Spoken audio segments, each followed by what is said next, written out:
Se sim, gostaria de convidar você a abrir a sua Bíblia no Evangelho de Mateus. A gente já divulgou, inclusive, que a partir de hoje a gente já inicia essas exposições no Evangelho de Mateus. Tem por tema a chegada do Rei. A chegada do Rei.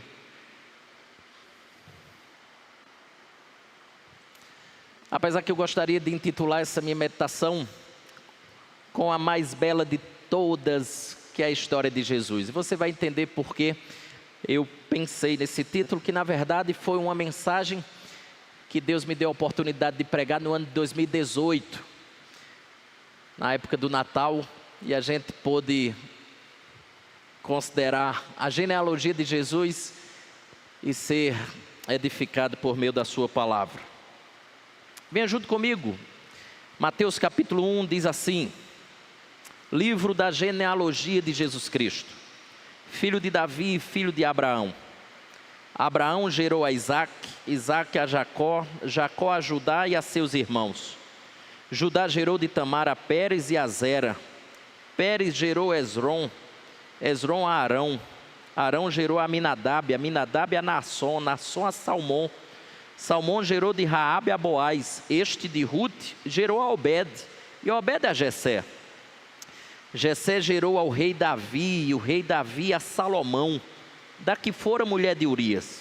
Salomão gerou a Roboão, Roboão a Abias, Abias a Asa. Asa gerou a Josafá, Josafá a Jorão, Jorão a Uzias, Uzias gerou a Jotão, Jotão a Acais, Acais a Ezequias. Ezequias gerou a Manassés, Manassés a Amon, Amon a Josias. Josias gerou a Jeconias e a seus irmãos no tempo do exílio na Babilônia. Depois do exílio na Babilônia, Jeconias gerou a Salatiel, e Salatiel a Zorobabel. Zorobabel gerou a Abiúde, Abiúde a Eliaquim, Eliaquim a Azor. Azor gerou a Sadoc, Sadoc a Aquim, Aquim a Eliúde. Eliúde gerou a Eleazar, Eleazar a Matã, Matã a Jacó. E Jacó gerou a José, marido de Maria, da qual nasceu Jesus, que se chama o Cristo. De sorte que todas as gerações, desde Abraão até Davi, são 14. Desde Davi até o exílio na Babilônia, 14. E desde o exílio na Babilônia até Cristo, 14. Vamos orar? Deus bendito, nós só vemos nomes de pessoas que geram pessoas e por aí vai. E muitas vezes nos deparamos com o que parece ser uma enfadonha genealogia. De fato é uma genealogia, mas longe de enfadonha, quando nós percebemos todo o intuito de o Senhor trazer cada nome aqui, cada geração, e tudo que implica na história familiar ou história pessoal daqueles que aqui são citados. Ajuda-nos, Senhor, naquilo que só o Senhor é capaz de fazer. Dá ao teu povo a atenção bem necessária para que, em meio às corriqueiras distrações, aliadas com mais uma que porventura a chuva pode nos trazer, que o Senhor nos ajude a concentrar. Afinal de contas, a tua palavra diz lá em 1 Coríntios 14 que a edificação passa pela compreensão. Se compreendemos o que foi falado, o que será falado, haveremos de sairmos daqui edificados. E esse é o intuito, Senhor, a edificação do teu povo, glória do teu nome. Portanto, faz isso para que saiamos daqui realmente abençoados pelo Senhor. Nós assim te oramos na pessoa bendita do teu Filho Jesus Cristo. Amém e amém. Meus irmãos, a mais bela de todas é a história de Jesus. O relato do nascimento de Jesus no Evangelho de Mateus, ele não começa com os fatos do nascimento em si. Isso aqui que é muito conhecido, né? A gente escuta muito falar da estrela, nós escutamos falar da manjedoura no nascimento de Jesus. Só que Mateus começa de maneira muito diferente da costumeira, quando nós nos deparamos com o nascimento de Jesus. A estrela, pastores, manjedoura. Ele começa partindo de tempos antigos, fornecendo o que inclusive na oração aqui, falei que pode aparentar uma longa e enfadonha genealogia.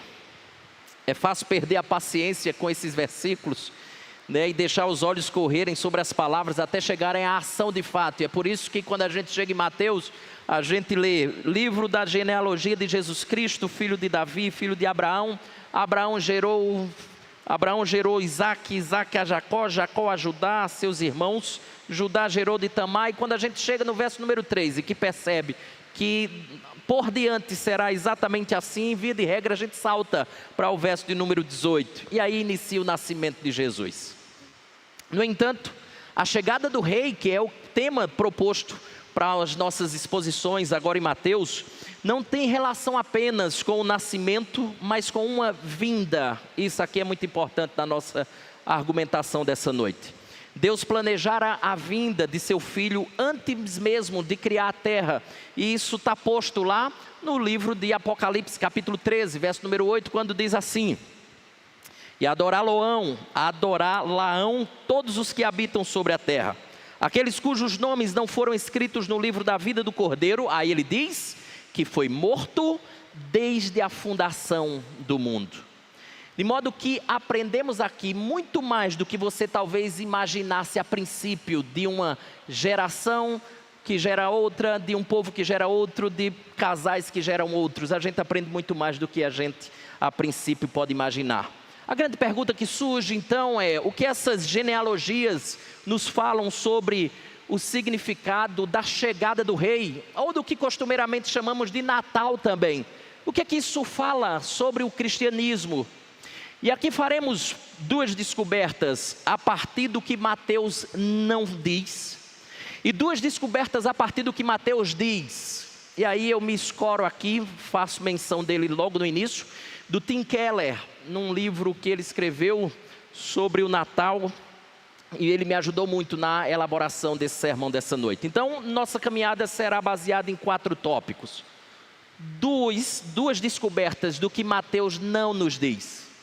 Duas descobertas do que ele nos diz de maneira muito clara. Então, a primeira coisa que eu gostaria de lhe informar, que ele não diz aqui, coisa que Mateus não diz, é que o evangelho são boas notícias, não bons conselhos. Isso aqui é fundamental no quesito salvação. Mateus não inicia seu relato do nascimento de Jesus com aquela famosa frase: era uma vez. A gente está acostumado, né, com essa frasezinha, logo quando criança paulina a gente escuta assim: era uma vez. Aí as pessoas começam a contar as histórias para a gente.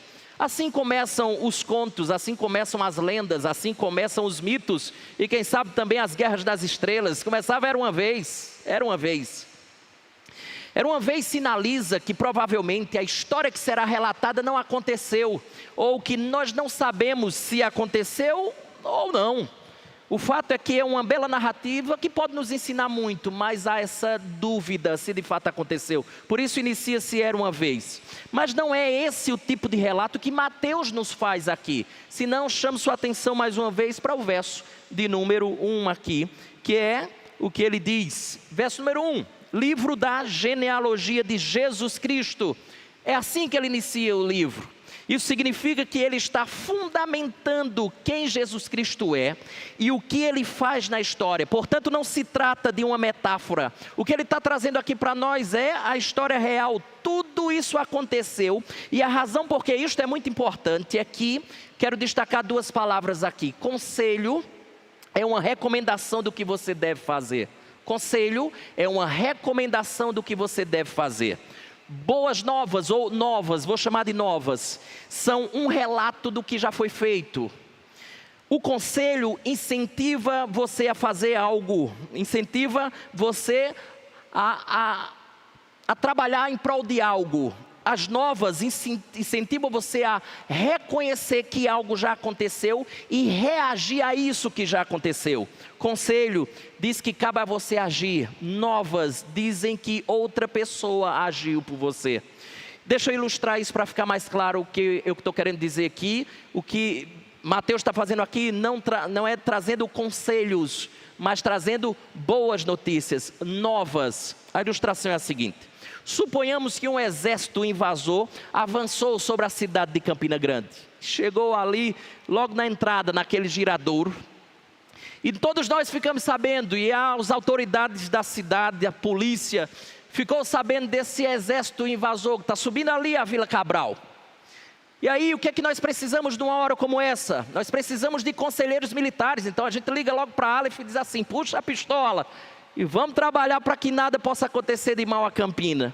Nós necessitamos de conselheiros militares. E o que é que vai acontecer? Os conselheiros militares, eles explicarão e organizarão todo o exército de Campina para combater o exército invasor. Então os soldados, eles instruem para que fiquem, talvez na entrada da cidade. Os atiradores de elite fiquem nas extremidades para terem a mira mais aguçada. Os tanques vão na frente dos soldados e assim vão protegendo os nossos soldados. Enfim, todos esses conselheiros militares nos darão orientações acerca de como lidar com essa batalha. Todavia, se você e eu, depois dessa notícia de que havia um exército invasor, tomamos conhecimento que um grande rei interceptou o exército e derrotou exatamente na batalha do giradouro da entrada de Campina.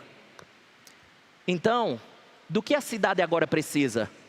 Ele não precisa de conselheiros militares. A cidade precisa de mensageiros para dizer exatamente assim, ó: não precisa vocês fazerem mais nada. É por isso que você vai ver, ó, que a palavra mensageiros, a palavra grega para mensageiros é angelos, anjos.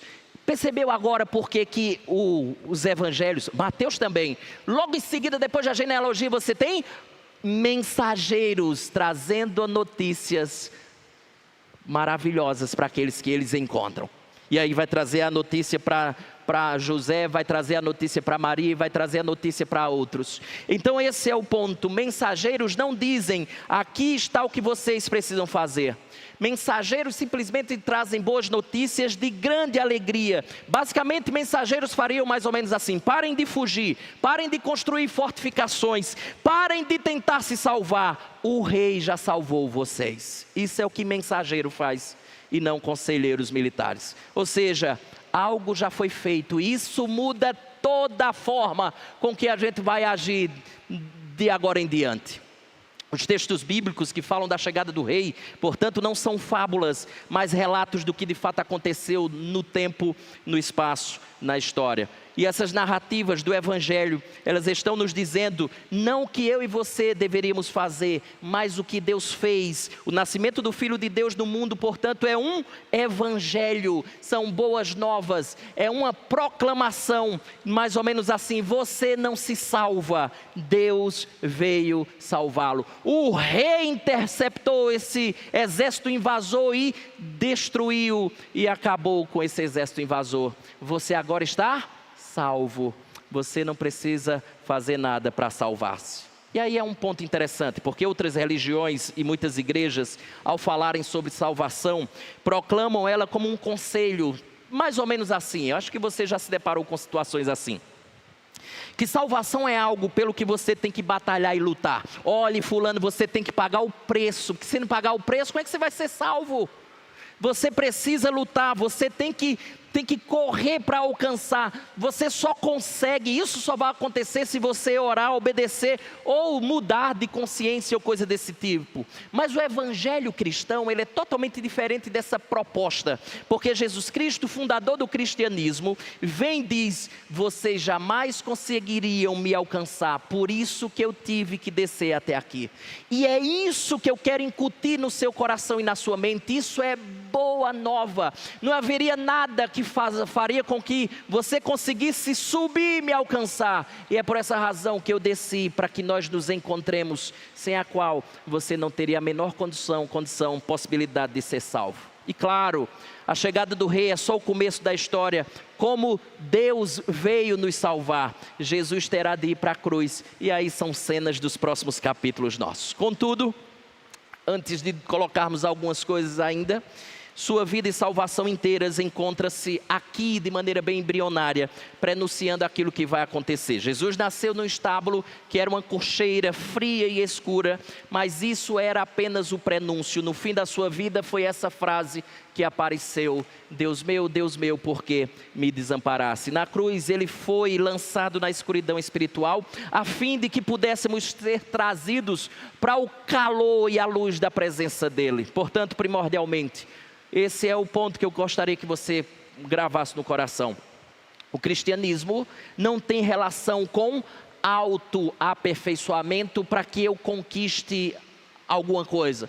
É tanto que desde o princípio, muito tempo atrás, já na cultura egípcia havia isso. Um deus chamado Osíris, que era responsável no quesito, se eu não me engano era o Osíris na questão de salvação. Quando alguém morria, existia uma balança e o coração do morto era colocado num lado da balança. No outro lado da balança era colocado uma pena. Se o coração pesasse mais que a pena, o que aconteceria? Aquele homem estava condenado, porque ele teve mais más obras. Só que se a pena pesasse mais, ou ficasse pelo menos ali igual, é porque ele teve mais boas ações. Conclusão: como é que eu sou salvo? Como é que eu tenho a possibilidade de ser salvo? Se eu tiver mais boas obras do que mais más obras. Então, desde o pensamento antigo, isso já é enraizado no coração humano. Portanto, o ponto é: o cristianismo não tem relação com autoaperfeiçoamento para que você ganhe o céu. Não é apenas a frequência a um lugar para conseguir um pouco de inspiração e orientação para a sua vida. Claro que o evangelho, ele tem enormes implicações, como nós devemos viver essa vida aqui embaixo. Mas ele é, antes de mais nada, a mensagem de que você precisa ser salvo. E de que você não é salvo de modo algum pelo que você pode fazer, mas sim pelo que alguém já fez no seu lugar. Essa mensagem precisa impregnar no nosso coração e na nossa mente. Logo, o evangelho começa com Cristo não adotando uma ética, nem mesmo ao se juntar a uma igreja. Você começa crendo no relato do que já aconteceu na história. Então, perguntas boas para você pensar aqui junto comigo.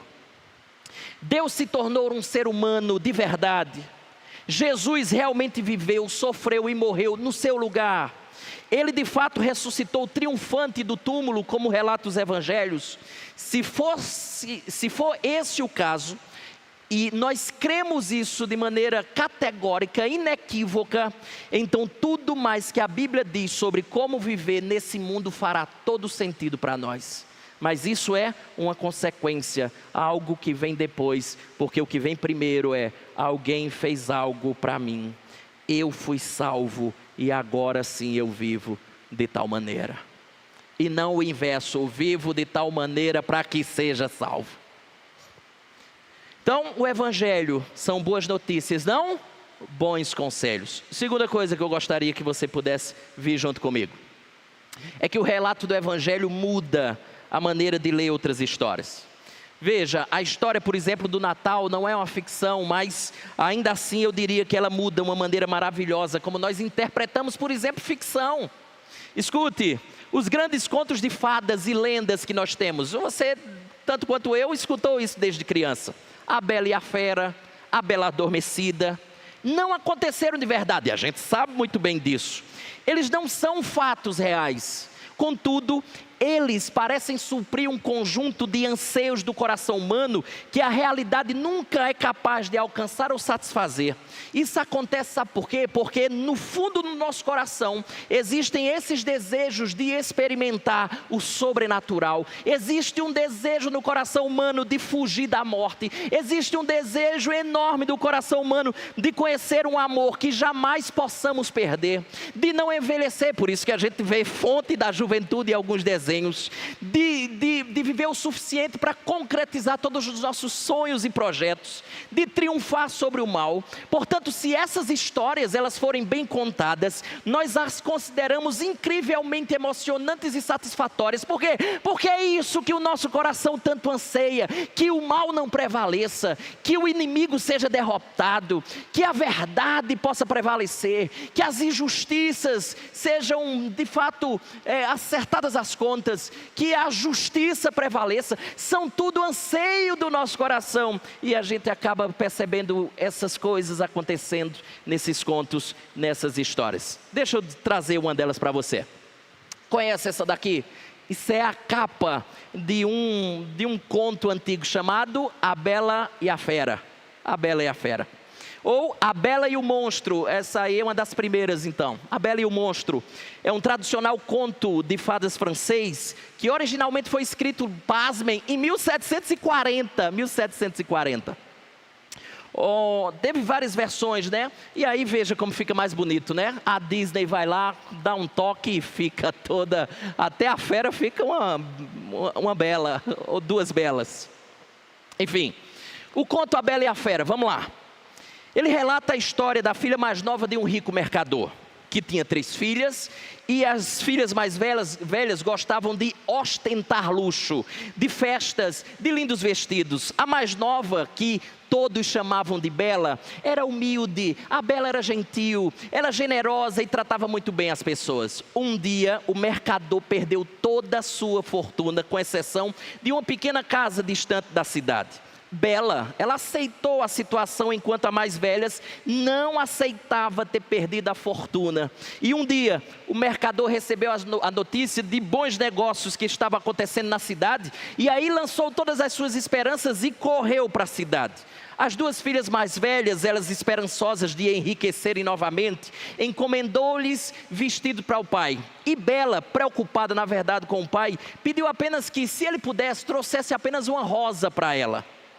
Quando o mercador voltava para casa, ele foi surpreendido com uma coisinha assim, uma tempestade.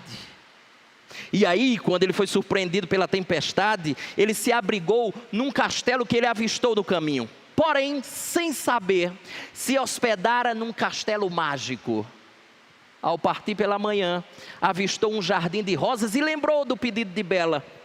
Colheu uma daquelas rosas e colocou no bolso e levou consigo.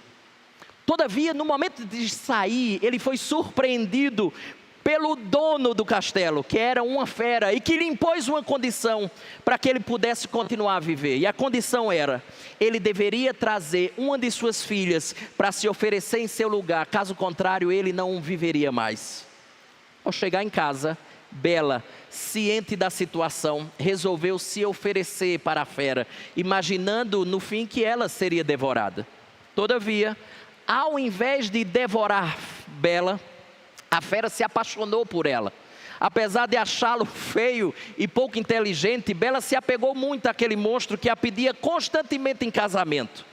Só que Bela geralmente recusava, e constantemente recusava o convite de casamento da fera. Um dia, Bela pediu para a fera que a fera deixasse ela visitar os seus familiares. Depois de muita relutância, a fera simplesmente concedeu, com uma condição: de que Bela retornasse em uma semana. E o monstro combinou uma coisa com Bela e disse o seguinte: para você voltar, basta você colocar um anel sobre a mesa e magicamente você retornará aqui para o castelo. Pois bem, Bela visitou alegremente sua família. As irmãs invejosas começaram a ficar invejando a Bela, vendo ela feliz, bem vestida, rica. Sentiram essa inveja e faziam com que a sua visita fosse prolongando, a fim de que a fera ficasse revoltada com Bela, na intenção de que a fera pudesse devorá-la. Bela foi prorrogando a volta, até que teve um sonho. E o sonho, ela via a fera morrendo. Arrependida, ela retorna para o castelo, mas encontra a fera morrendo no jardim. Fera não se alimentava mais, estava numa deprê enorme. Bela começou a compreender que amava a fera. que não conseguia mais viver sem a fera e confessou ao monstro a sua decisão de aceitar o pedido de casamento. E essa é a cena do momento em que Bela aceita o pedido de casamento da fera. Mal ela pronunciou aquelas palavras de que aceitava o convite de casamento, e o que é que aconteceu? Quem é que sabe da história? O que é que aconteceu? Opa! A fera se transformou num lindo príncipe. Por quê? Porque o seu amor colocara o fim ao encanto que o condenava a viver sob a forma de uma fera, até que uma donzela aceitasse se casar com ele. O príncipe casou com Bela e foram felizes para sempre. Bela adormecida, calma, não vou contar de novo todo. Mas a Bela adormecida, lembra da história? Nos conta que nós nos encontramos em uma espécie de feitiço do sono, e que existe um príncipe grandioso capaz de vir quebrar esse encanto. A gente ouve essas histórias, e essas histórias vão mexendo conosco, pois no fundo do coração nós cremos, ou nós desejamos crer, que esses fenômenos eles são verdadeiros, que a morte não deveria ser o fim da história, que nós não deveríamos perder entes queridos, que o mal não deveria triunfar. O nosso coração sente que, embora as histórias em si elas não sejam verdadeiras, as realidades por trás delas são de alguma forma o que nós sonhamos desfrutar um dia. O ser humano vai criando essas coisas porque é o anseio do coração humano, é o anseio do nosso coração desfrutar dessas coisas. E aí a gente chega à narrativa da chegada do rei. À primeira vista, ela se parece com essas lendas, se não observe. Aqui começa a ter o relato de alguém que vem de um mundo diferente do nosso e que ingressa no nosso mundo. Vê se não é. Alguém de um mundo outro aí, adentra no nosso mundo. Alguém que tem poderes miraculosos. Ele acalma a tempestade. Se o Senhor quiser, Senhor, ele acalma a tempestade. Esse ser que chega, ele cura pessoas. Esse ser que chega, ele ressuscita mortos. Esse ser que chega, ele expele espíritos maus, inimigos. Só que num determinado momento da sua história, alguns inimigos o entregam. Ele é condenado à morte. E parece que toda a esperança nesse ser miraculoso vai acabar. Daí, por fim, ele de fato é assassinado. Ele é morto, só que ao terceiro dia ele ressuscita, vence os mortos e aí vai e salva todo esse mundo que os inimigos estavam tomando conta. Aí você pensa assim, não parece um conto? Não parece uma história, uma lenda? Pois é, parece. No entanto, o Evangelho de Mateus nega essa ideia ao fundamentar Jesus na história, dizendo, não é era uma vez, é o livro da genealogia de alguém que de fato é real, alguém que existiu. Jesus Cristo não é uma história adorável, um conto, mas Ele é a realidade para a qual todas as histórias apontam. E eu queria que você guardasse isso no coração. Escute atentamente, por favor. Jesus Cristo, Ele é a realidade para a qual todas as histórias apontam. As histórias apontam para um dia em que o inimigo será derrotado. Jesus haverá de derrotar todos os inimigos. As histórias de contos, de fadas, elas apontam para um amor que eu nunca perderei. Romanos capítulo número 8 diz que absolutamente nada poderá nos separar do amor de Deus que está em Cristo Jesus, o nosso Senhor. Sem perceber, os nossos contos de fadas, eles vão apontando para aquele que é a realidade que nosso coração tanto anseia.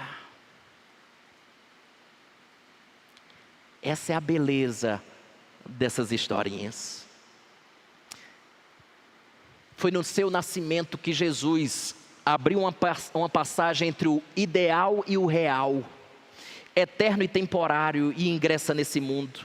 E isso significa que entendemos que ele está certo, que Mateus estando certo, que existe uma bruxa má nesse mundo, que estamos debaixo de um feitiço chamado de pecado, e que existe um príncipe grandioso, majestoso, que quebrou o feitiço, e que existe um amor do qual jamais seremos separados, que a morte será derrotada, e esse príncipe já venceu, porque inclusive já tripudiou ressuscitando, vencendo a morte e vencendo o nosso grande inimigo. Nós podemos ter a certeza de que não é um conto de fadas, é a história real, é a história verídica, para a qual nosso coração tanto deseja que aconteça.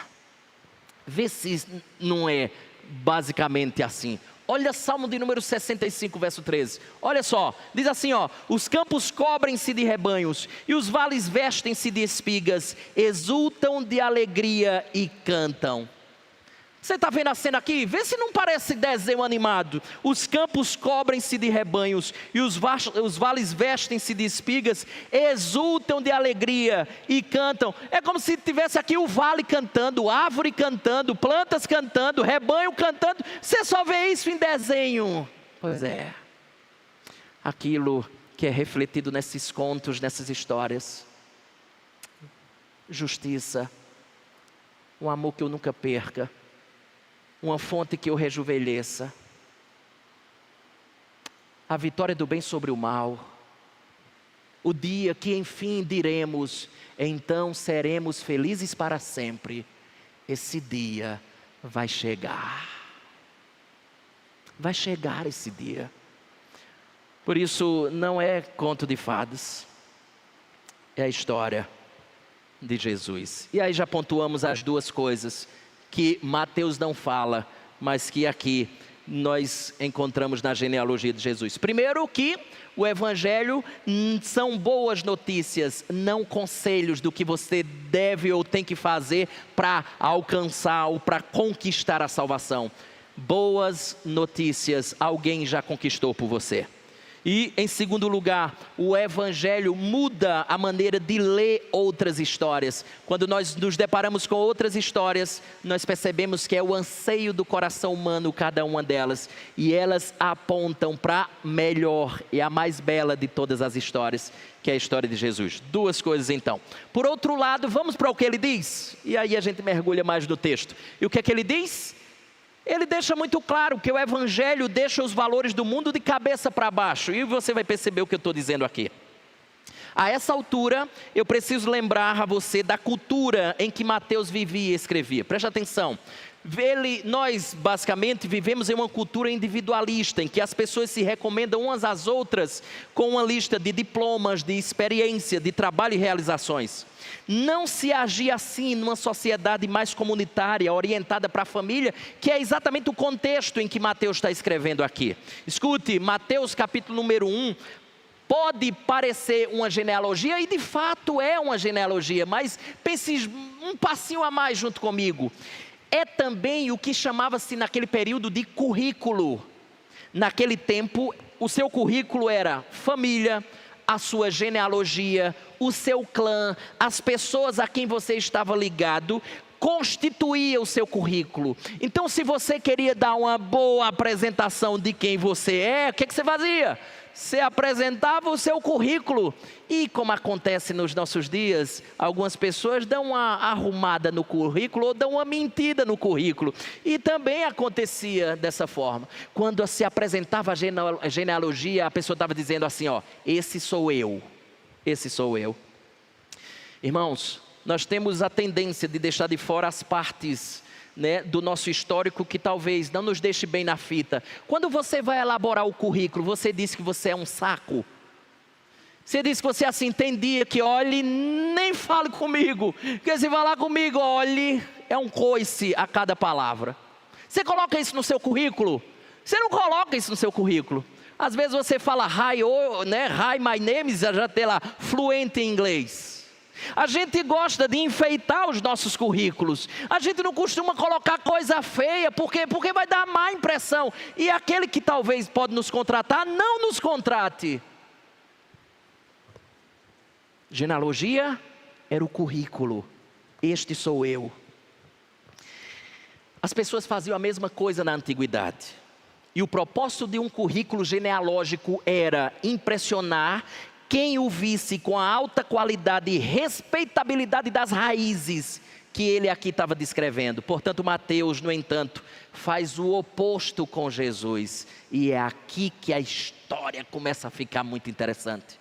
Porque essa genealogia, presbítero Edgar, é assustadoramente, doutora Micheline, diferente de outras da antiguidade, na tentativa de deixar bem na fita aquele que fazia parte daquela árvore genealógica. A início, ou a priori, veja, para início de conversa, ela relaciona 5 mulheres, e aqui já começa o negócio a ficar muito interessante. Por quê?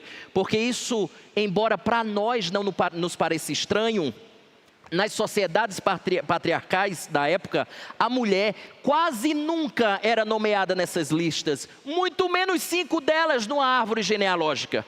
Além disso, a maior parte das mulheres do currículo de Jesus aqui, elas eram gentias, a exemplo de Tamar, de Raabe, de Rute. E o que é que isso quer nos dizer? Resposta: elas eram cananeias, elas eram moabitas. Para os judeus, essa turma, os cananeus e moabitas, eram nações impuras. Essas nações eram impuras, e este povo, eles não tinham a permissão para entrar no tabernáculo ou no templo para adorar a Deus, porque eles eram impuros. Todavia, eles fazem parte da genealogia de Jesus. Existe outro aspecto, presta atenção, surpreendente na genealogia de Jesus. Ao nomear essas mulheres em particular, Mateus não está só para dizer assim, vamos colocar umas mulheres aqui para... Não, ele não está simplesmente querendo fazer isso. Ele está recordando de propósito a seus leitores alguns dos incidentes mais repugnantes e imorais na história bíblica. Se não, veja, eu chamo a sua atenção para o verso de número 3. Vem junto comigo aqui rapidinho. Veja, o texto vai dizer que Judá foi o pai de Pérez e Zera, e que a mãe deles foi Tamar. Judá gerou de Tamar a Pérez e a Zera. Agora relembra a história comigo. Tamar enganou seu sogro Judá, de modo a seduzi-lo a se deitar com ela. Tamar enganou seu sogro e o seduziu para se deitar com ela. Foi um ato de incesto, condenado pela lei de Deus. Foi dessa família conturbada, de atitudes tão feias, vergonhosas, que o Messias veio. Só que não para por aqui. Lembre-se também de outro personagem. Eu pulei para o verso de número 5. Verso número 5, vai lá comigo. Veja o que diz o texto no verso 5. Salmão gerou de Raabe a Boaz. Raabe não era só uma cananeia, uma raça impura. Raabe era uma prostituta. Quem tem vindo nas quartas está lembrado, porque a gente estudou ela em Josué. Raabe era uma prostituta. Todavia, talvez a personagem e a história mais interessante em toda a genealogia de Jesus está no verso 6. Pula comigo para o verso 6. Veja. Nós temos a linhagem do grande rei Davi. Diz assim: Jessé gerou ao rei Davi, o rei Davi a Salomão, da que fora mulher de Urias.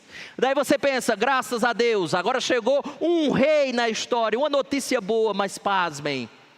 Mateus acrescenta aqui um dos grandes e irônicos eufemismos da Bíblia, que Davi era pai de Salomão, o qual foi gerado, aí veja, olha o que diz: foi gerado Salomão da que fora mulher de Urias, daquela que havia sido mulher de Urias. A pergunta é exatamente o seguinte: Mateus sabia o nome dessa moça aqui, seu nome era Batseba.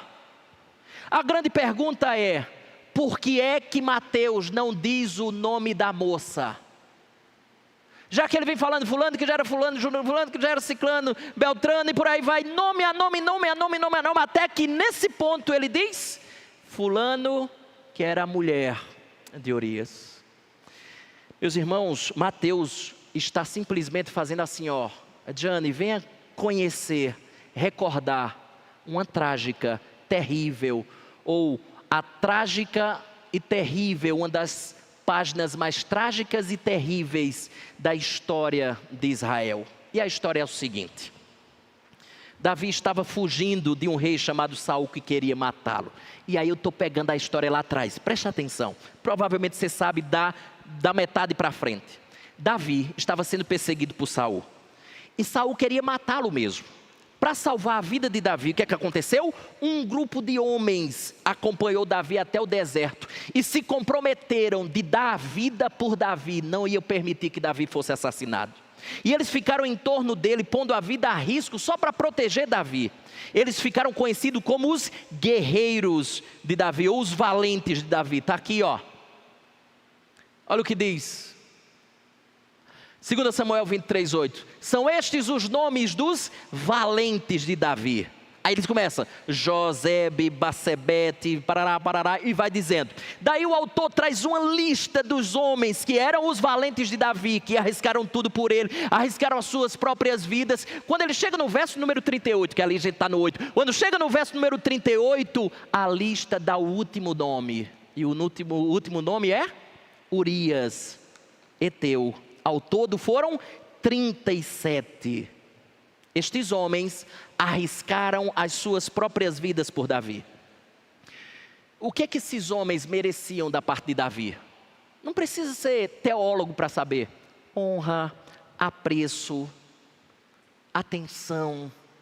Se alguém dá a vida por você, a resposta mais sensata é você ter apreço por aquela pessoa. Você está começando a entender a história agora? Lembra do personagem do verso 6? Vamos dar um pulo aqui. Vem cá junto comigo. 2 Samuel, capítulo de número 11. Anos mais tarde, depois de se tornar rei, Saul morreu. Não conseguiu êxito em matar Davi. Os valentes conseguiram fazer um trabalho maravilhoso. Davi não foi assassinado. Saul morreu e Davi assume o trono real. Ele agora é rei de Israel. O que é que acontece?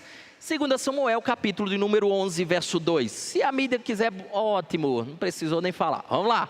Verso número 2 diz assim, olha lá, acompanha aqui no texto. Diz assim: uma tarde levantou-se Davi do seu leito e andava passeando no terraço da casa real.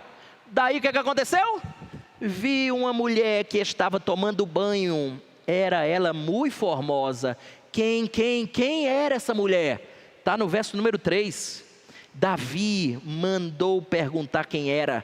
Disseram-lhe, é Batseba, filha de Eliã, e mulher de quem? De Urias o Eteu, o homem que era o último da lista lá, dos valentes de Davi, lembra? Urias o Eteu. Pule para o verso 4 e 5 comigo, veja o que diz o texto. Então enviou Davi mensageiros que a trouxessem. Ela veio e ele se deitou com ela. Tendo-se ela purificado da sua imundícia, voltou para sua casa. Agora veja o que aconteceu, verso 5. A mulher concebeu e mandou dizer a Davi: estou grávida. E agora? A continuação da história é a seguinte: Urias estava na batalha e Davi manda chamá-lo. Quando Davi manda chamá-lo, faz de tudo para que ele vá para casa. Por quê? Porque Davi quer botar a culpa no marido. Então Davi diz assim, vá para casa, você provavelmente deve estar muito cansado da batalha. A batalha é muito cansativa. Então vá para casa descansar, depois você volta para a batalha. E aí Urias não aceitou, dormiu na porta de casa porque não aceitou. Ele entendia que era algo desleal com seus companheiros de batalha. Eles estão lá lutando e eu dormindo em casa. Não, ele dormiu na porta, mas não foi.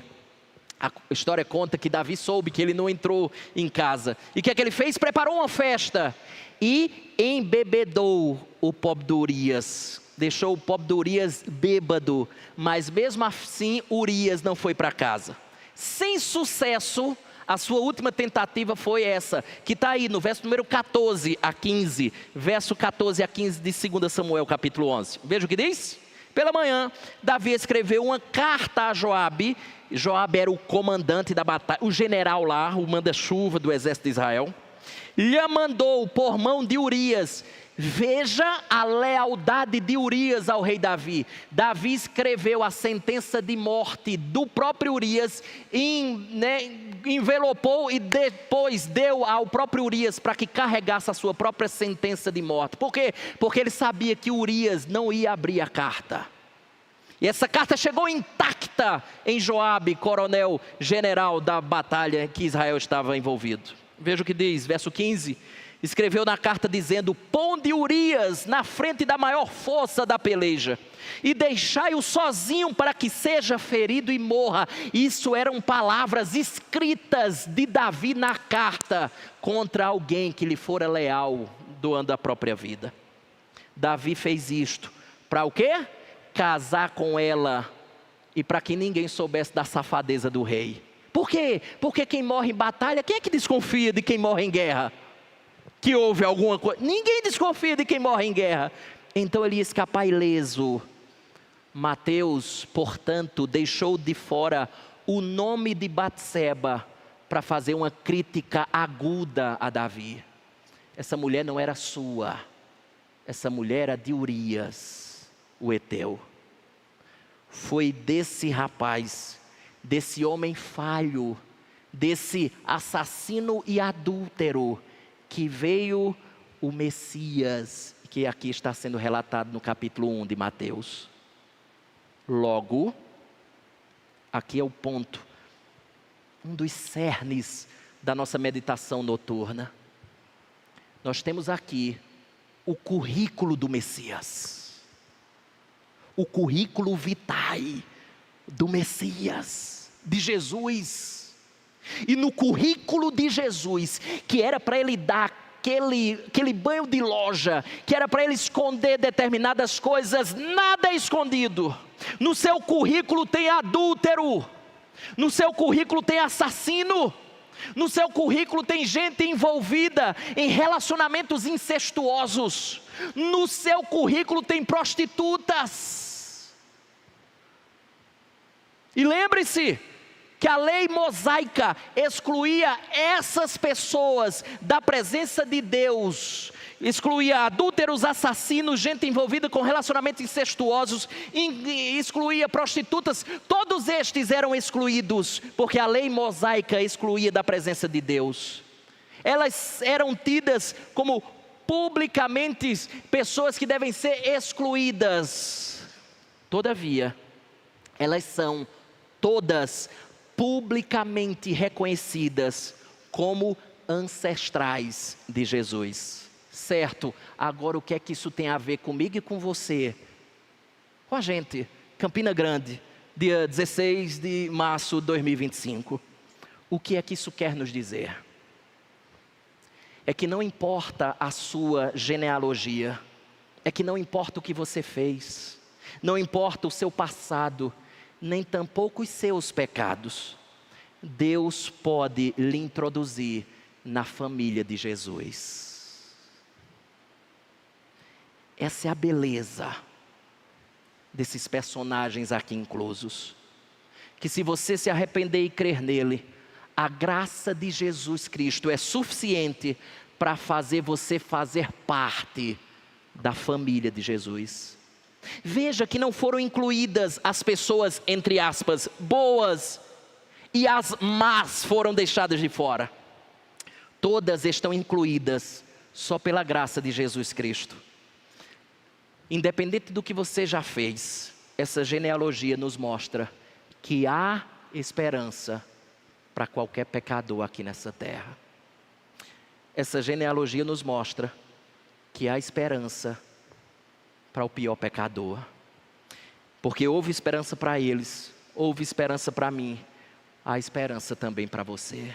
Em Jesus Cristo, prostituta e rei, homem e mulher, judeu e cananeu, uma raça ou outra, os moralmente corretos ou os imorais, todos ocupam o mesmo lugar. É por isso que Mateus começa dizendo: fulano gera cicrano, que gera beltrano, e assim por diante. É enfadonho? Uma genealogia dessa não pode ser enfadonha. Uma genealogia dessa é pura graça e misericórdia de Deus. A Bíblia é tão linda e espetacular que até o gerou da Bíblia está impregnado de graça e de misericórdia divina. E sabe o que ainda é tão lindo também aqui?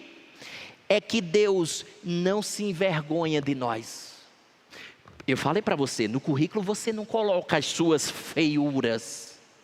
No currículo não era racional colocar coisas feias. O que há de lindo aqui também é que Jesus não se envergonha de no seu currículo ter pessoas assim. Ele escancara a sua genealogia para dizer: é prostituta, é verdade, é da minha família. É adúltero, é verdade, mas é da minha família. Foi assassino, foi, é verdade, mas é da minha família. Veja, porque é isso que o autor aos Hebreus faz. Lembra, Hebreus 2:11, é que ele não se envergonha de lhe chamar irmãos. Sabe o que ele está dizendo? Quem é você? Quem é você? Eu não estou falando meramente do seu nome. Quem é você? Quem é você? Um imoral? Quem é você? Alguém depravado ou moralmente correto? Quem é você? Ele não se envergonha de que o chamemos de Pai, porque Ele não se envergonha de ter-nos como filhos dEle. É isso que Ele está dizendo. É que Ele não se envergonha de lhe chamar irmãos. O que é que Jesus, ou a genealogia de Jesus aqui está fazendo? É deixando os valores do mundo de cabeça para baixo. Que o que a gente muito valoriza não é o que Ele muito valoriza. Ele veio para essas pessoas mesmo, para os doentes, para os quebrados, que precisam de médico, que precisa de cuidado, que precisa de um pai, e Ele se apresenta como tal. O seu currículo já diz tudo, que Ele tem especialidade em pegar a gente da mais esculhambada possível, gente que tem comportamentos horrorosos, deploráveis, e transformá-los para a glória e louvor do seu nome. Eu nem lhe conheço, eu conheço vários aqui, mas certamente não lhe conheço no dia a dia. Eu não entro e não tenho um raio-x dos seus pensamentos, do que passa no seu coração. Mas você sabe muito bem quem você é. E você sabe muito bem que para Jesus lhe amá-lo, sabendo você muito bem quem é quase que impossível. Mas Ele nos ama, não por quem nós somos, mas Ele nos ama pela pessoa bendita do seu Filho. E aí eu quero lhe dizer a última coisa dessa noite. São duas que Mateus disse. A primeira, ele coloca os valores desse mundo de cabeça para baixo. E a segunda coisa é que Deus pode tardar, entre aspas, óbvio, mas cumpre sua palavra. Mais um aprendizado aqui da genealogia, presta atenção. Ela nos lembra da promessa de um Messias que levou várias gerações aqui para se cumprir. Jesus, veja, verso número 1, diz que ele era filho de Abraão, livro da genealogia de Jesus Cristo, filho de Davi, filho de Abraão.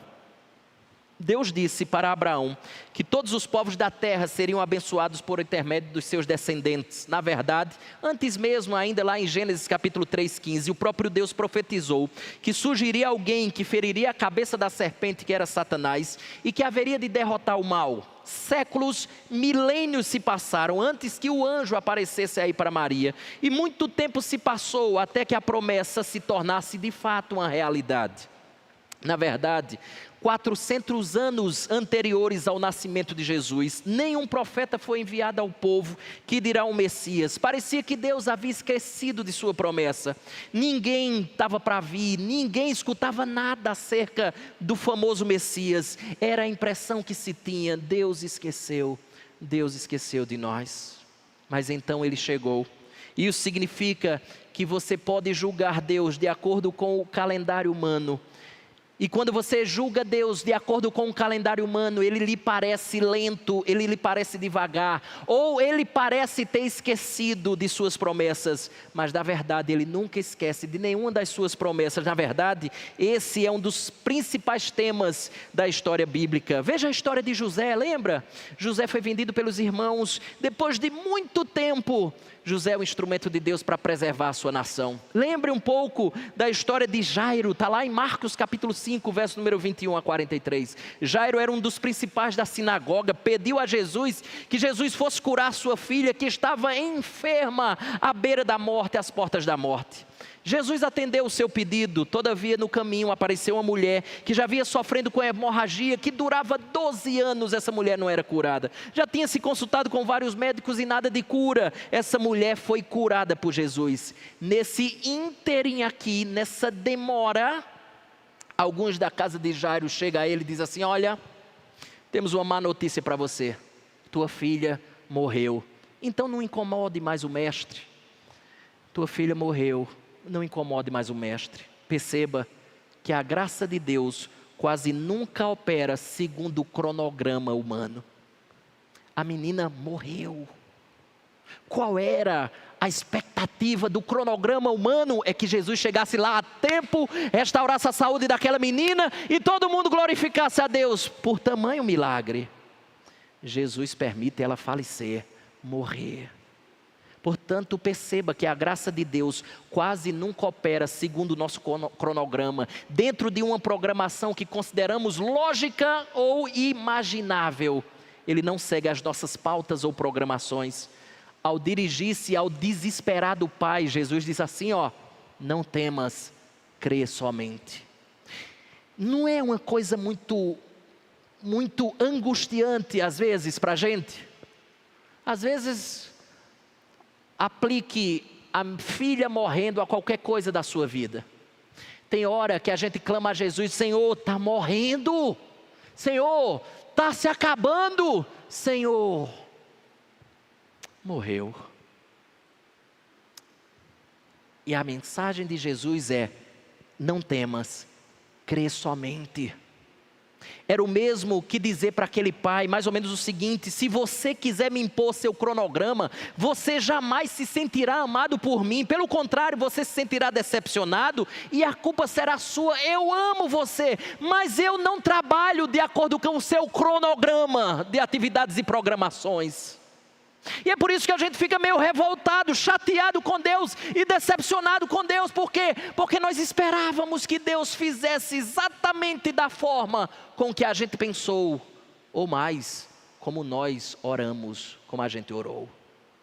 E de repente, rui tudo aquilo que a gente tinha planejado, que a gente tinha estabelecido no cronograma das soluções para os nossos problemas.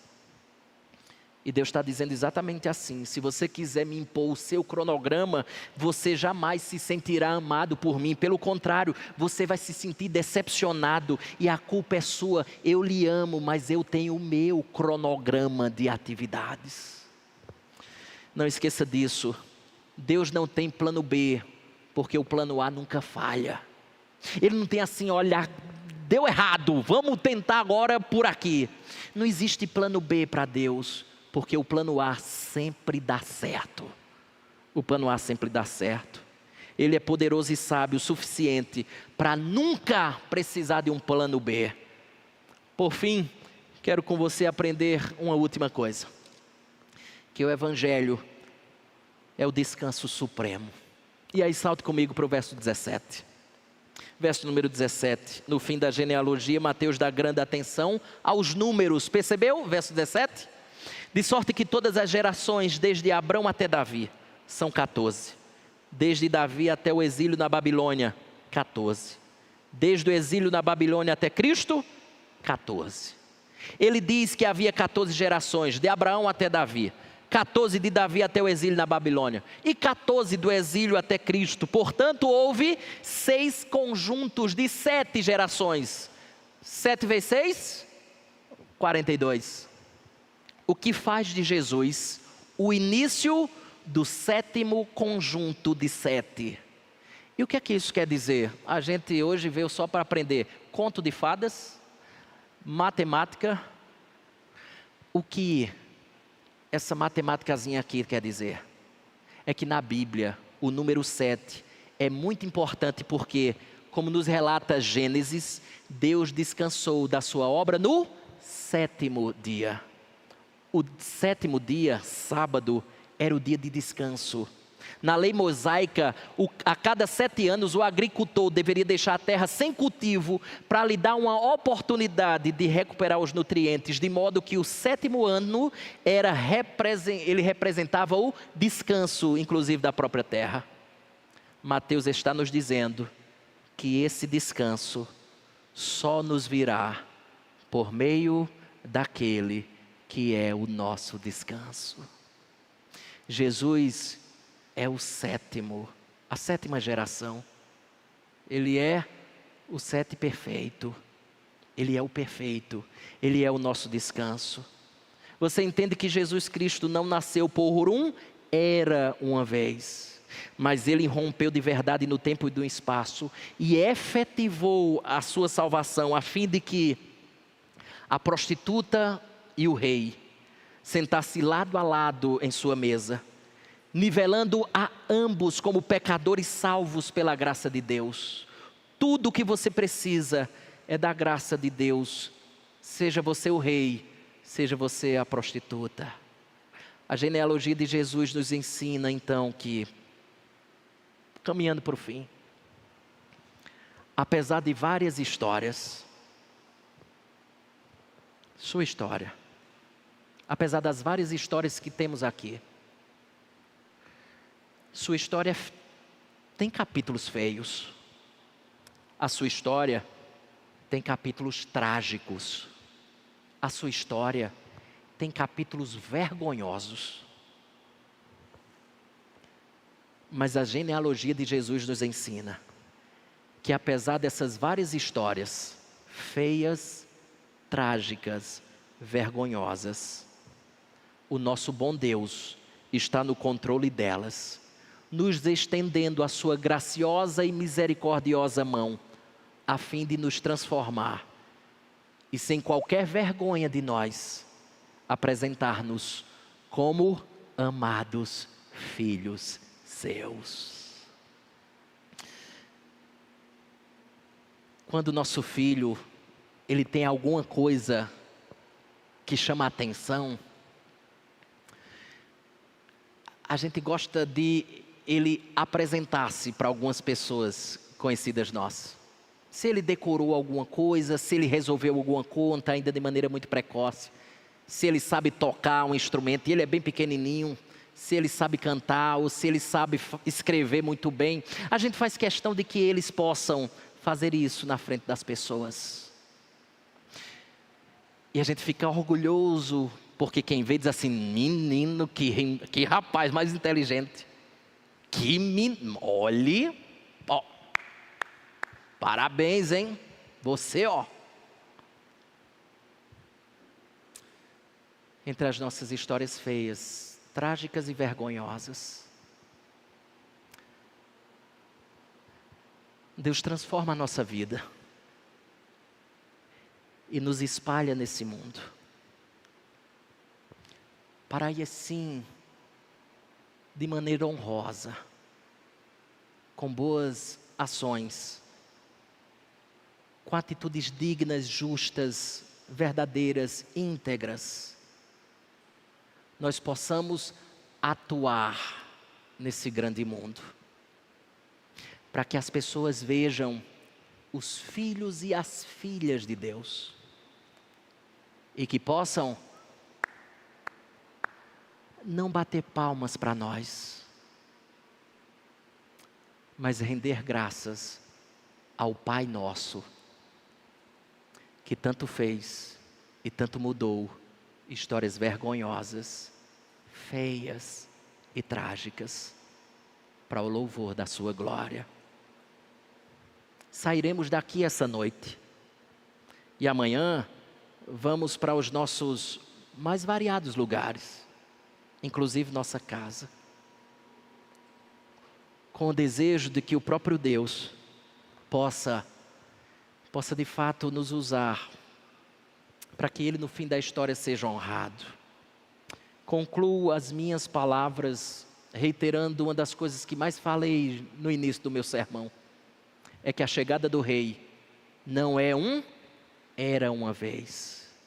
A chegada do Rei é uma história verdadeira e real, a qual todas as belas histórias de contos, de lendas apontam. Por isso que a Bíblia, como é que a Bíblia encerra as suas páginas? A Bíblia encerra dizendo que o Rei voltará de maneira gloriosa, de que Ele exterminará todo o mal. As últimas páginas da Escritura diz que o feitiço do mal acabará, que esse Rei virá para buscar a sua noiva, que é a igreja, e que após o seu retorno, o Rei e a noiva casarão, e depois de casarem, nós viveremos felizes para sempre com Ele. Não é um conto de fadas, é a história real que um dia vai acontecer para com aqueles que Ele pegou e que tinha história tão vergonhosa e disse assim: eu não me envergonho de você, nos inseriu na sua família, e assim fazemos parte hoje da sua gloriosa família, onde podemos dizer: tu és meu pai, e Ele pode dizer: você é meu filho amado, meu filho amado, minha filha amada. Baixe sua cabeça e aproveite esse momento para dizer: Senhor,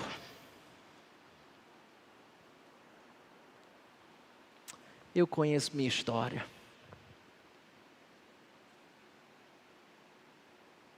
Eu sei muito bem quem sou.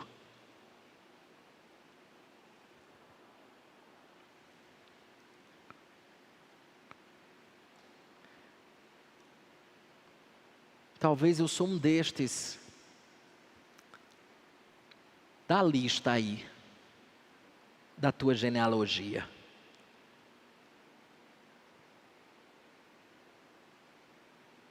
Eu que vivia distante do Senhor, fazendo coisas horrendas, talvez inclusive hoje. E o Senhor vem me dizer tudo isso aqui para mim. Quão grande graça é a tua, quão grande misericórdia é a sua, Senhor, porque no que depender de mim, na verdade eu já era para estar morto. Se fosse pelos meus méritos, eu não teria mais a possibilidade de mais um segundo de vida, que dirá anos, como o Senhor já tem me permitido viver. E apesar da minha história, o Senhor ainda fez questão de me inserir no teu currículo. É só assim que a história começa a fazer sentido. Ó Deus bendito, aos que ainda não te conhecem, Senhor, que hoje tenha sido o dia de lembrar da primeira coisa não dita de Mateus, de que nós não estamos aqui diante de um relato de era uma vez, mas de uma história real. Que o Evangelho não são bons conselhos do que eu devo fazer para ganhar o céu, mas as boas notícias de alguém que já fez algo no meu lugar. O Rei interceptou o exército inimigo e já conquistou a vitória para nós. Estamos salvos. Não precisa fazer barricada, não precisa levantar as armas, não precisa dar um tiro mais sequer, não exige mais esforço humano algum. O Rei nos salvou, o Rei nos salvou. Deus bendito, imputa isso no coração daqueles que ainda têm pensamentos do tipo: se eu merecer que Ele me bote num bom lugar. Nós não merecemos nada senão a condenação eterna. Somos pecadores, mas a Tua infinita graça nos alcançou. Bendito sejas para todo sempre. Talvez se abríssemos aqui para histórias, quantas histórias terríveis teríamos. Se cada ser humano que aqui se encontra nessa noite fosse muito honesto e verdadeiro nas suas histórias, talvez nem coragem de contá-las nós teríamos. Senhor, muito obrigado pela graça e misericórdia sobre a vida desse pecador, que não precisou fazer nada para alcançar céu, porque o Senhor mesmo disse que estaríamos contigo no paraíso, como falastes ao ladrão da cruz, o ladrão da cruz, isto é, gente ruim. Te louvamos, te bendizemos, no nome de Jesus. Amém. E amém. Eu queria convidar o grupo para que a gente pudesse encerrar